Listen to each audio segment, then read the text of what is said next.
No Sun Without Shadow author Roger Selegue joins us for this incredible interview about a riveting novel that he has written of the complexities and absurdity of life, based upon the essay The Myth of Sisyphus by existentialist writer Albert Camus. And now, here's an excerpt of our interview with best-selling author Roger Selegue, No Sun Without Shadow. Now, Roger, let me ask you a question here, because this is important for our listeners who are not really can identify with Sisyphus or really don't know that much about Sisyphus. Give us a brief synopsis about that story.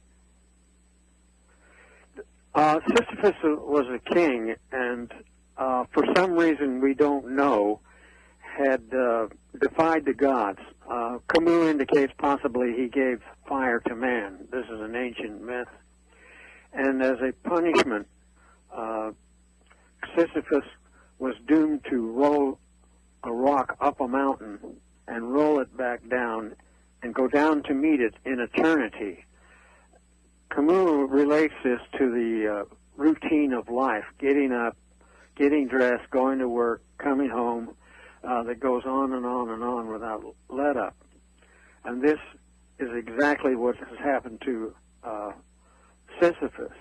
And in the terms of life, philosophically, and as a matter of reality, how do we deal with it? And so this is the absurdity of life.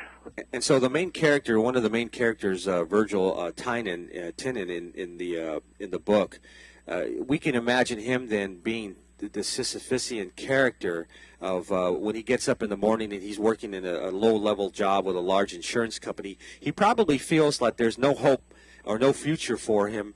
And this is where the myth of Sisyphus comes in his life, where he's metaphorically rolling that stone up the hill, and then when he gets done at work and he goes home and he does whatever he has to do to relieve his pain and his angst, he's got to get up in the morning and roll that stone up. And the metaphor for this is he has to get up in the morning and go to his boring job again.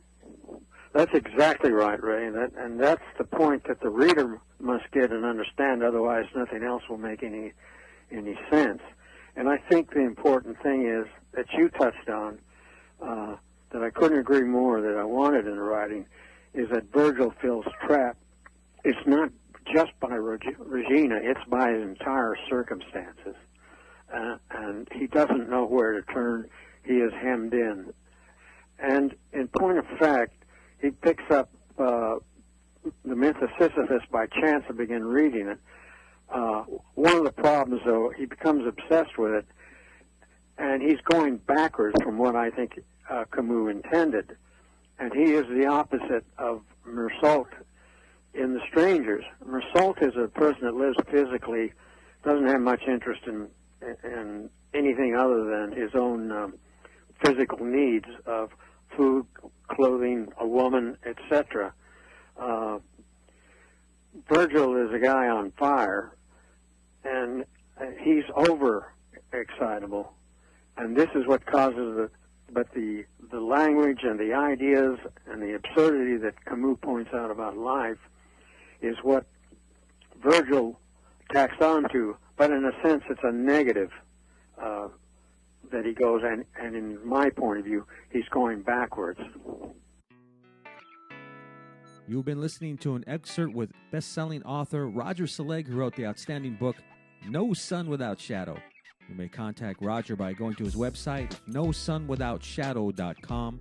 That's nosunwithoutshadow.com.